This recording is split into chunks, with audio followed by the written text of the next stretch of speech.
يعني بعد الحمام المحشي وبعد الكشري الطيب وبعد الأكلات الطيبة والمحاشي والأكل الطيب بمصر، رجعنا على الكآبة مال أمريكا.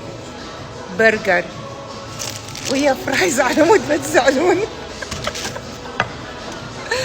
شنو رأيك صديقتي؟ نفس الشيء جابنا شو اسمه ما ياخذونا نطلب لجوء المصر. احنا حنلجأ مصر، حنسوي الهجرة العكسية. الناس كلها تهاجر لأمريكا، احنا حنسوي هجرة عكسية، حنهاجر لمصر. والله منو أجمل مكان بالعالم؟ احكي الحقيقة جديات. مصر. ما فيش أجمل من كده والله. المشايف مصر عمره خسارة، جديات عمره خسارة. زين بس شو اسوي يعني؟ حاكل البرجر وامري لله. تشيرز.